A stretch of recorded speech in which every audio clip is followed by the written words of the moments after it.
Je m'appelle Diane Mercier, j'ai 28 ans, et il y a 15 ans, mes propres parents m'ont jeté dehors à 13 ans. La semaine dernière, ils se sont présentés à la lecture du testament de mon oncle Bernard, l'homme qui m'a élevé depuis sourire confiant, avocat privé, certain de repartir millionnaire.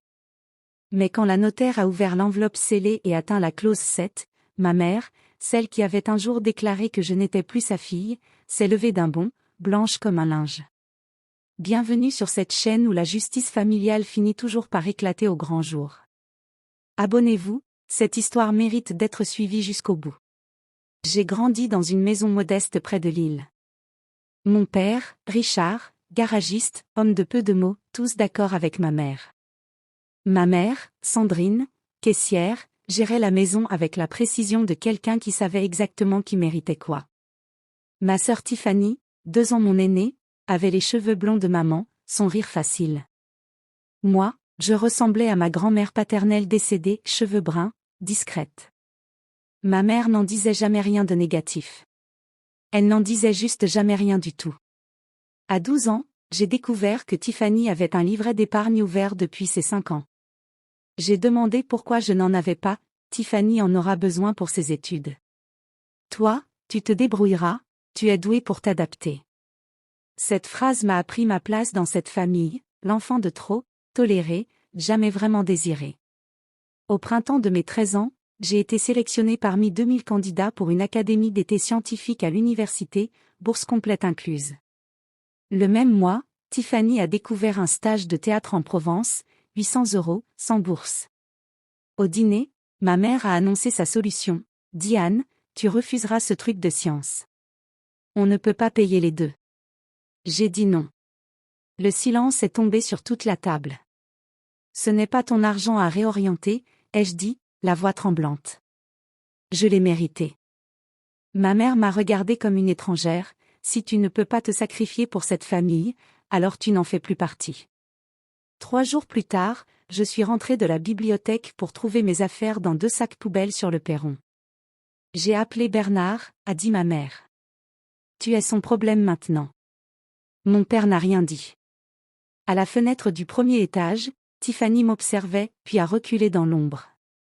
J'ai attendu 4 heures sur ce perron. Mon oncle Bernard a roulé toute la nuit depuis Lyon pour venir me chercher. À partir de maintenant, a-t-il dit en me serrant fort, tu as un foyer. Ce que j'ignorais alors, ma mère avait signé un document avant le départ de mon oncle. Il faudrait 15 ans pour que ce papier refasse surface et change tout. Chez Bernard, à Lyon, j'ai eu pour la première fois une chambre à moi et quelqu'un qui croyait en moi. Bernard avait bâti seul une société immobilière commerciale, 8 propriétés en 2010. Jamais marié, sans enfant, jusqu'à mon arrivée avec 2 sacs poubelles. J'ai obtenu mon bac avec mention, puis un diplôme de finance avec les félicitations du jury.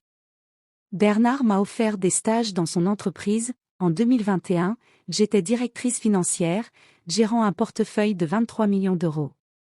En 15 ans, ma famille biologique ne m'a contacté que 3 fois, toujours pour de l'argent ou par pure formalité, jamais par affection réelle. J'ai supprimé chaque message sans réponse. À l'été 2024, Bernard reçoit un diagnostic d'insuffisance cardiaque avancée. Il consulte son notaire à plusieurs reprises, modifie son testament. Tout est réglé, me dit-il simplement. Il meurt le 28 février 2025, ma main dans la sienne. Une semaine plus tard, ma mère m'appelle, j'ai entendu parler de la lecture du testament. La famille a le droit d'y assister. Elle avait engagé un avocat, contestant le testament pour influence abusive, prétendant que j'avais manipulé un homme malade. Chez la notaire, Maître Rousseau, on m'apprend l'existence d'un document signé en 2010, renonciation volontaire à l'autorité parentale, transfert de garde à Bernard, signé par mes 2 parents devant notaire.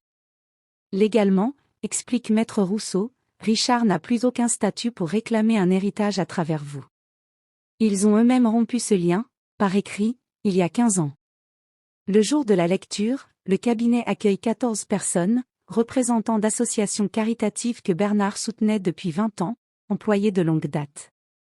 Ma mère entre, robe noire neuve, perles, jouant la dignité éplorée. Elle m'aborde, j'espérais qu'on puisse parler en privé, en famille. Les débats commencent dans 2 minutes, réponds-je. Maître Rousseau lit lentement, évaluation psychiatrique confirmant la pleine lucidité de Bernard 8 jours avant la signature, anticipant déjà leur stratégie de contestation. Puis vient l'article 5, aucune disposition pour Richard, en raison d'une dette de 80 000 € jamais remboursée depuis 2002, et de la renonciation parentale de 2010, qui rompt tout lien légal avec son héritière désignée. Ma mère bondit, ça n'a rien à voir. Maître Rousseau continue, imperturbable, jusqu'à l'article 7, je lègue l'intégralité de mon patrimoine à ma fille adoptive légale, Diane Mercier. Adoptée.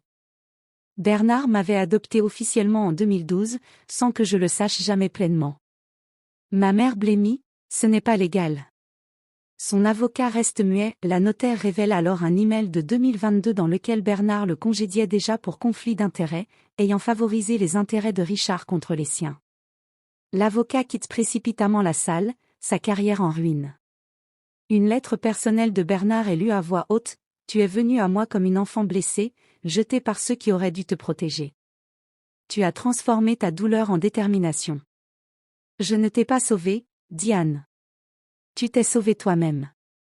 Je t'ai simplement donné un endroit pour le faire. » Ma mère tente une dernière manœuvre, voix brisée, on est toujours de la même famille, le sang ne disparaît pas, je me lève, tu as cessé d'être ma famille le jour où tu as signé ce papier. Ce choix, c'était le tien. Dans les mois suivants, sa contestation s'effondre, son avocat est radié temporairement. Ma mère m'écrit un email manipulateur, je réponds en 4 phrases, fermes, sans laisser de porte ouverte. Mais ma sœur Tiffany, elle, m'envoie une lettre manuscrite, sincère, elle avait tout vu depuis sa fenêtre ce soir-là, et n'était jamais descendue. Je ne demande rien. Je voulais juste que tu saches que je sais ce que j'ai fait de mal. J'ai répondu, avec des conditions claires, pas de contact via nos parents, jamais de sujet financier, appel vidéo mensuel de 15 minutes pour commencer. Elle a accepté. 1 an plus tard, une plaque de bronze orne le premier immeuble que Bernard a acheté en 1987, en mémoire d'un homme qui a choisi l'amour plutôt que le sang. Je n'ai plus jamais eu de nouvelles de mes parents. Et je n'en ai pas besoin. La famille, Bernard me l'a appris, c'est un choix. J'ai enfin appris à me choisir moi-même. Et vous, auriez-vous accordé une deuxième chance à votre sœur? Dites-le en commentaire, abonnez-vous, et partagez cette histoire à qui en a besoin.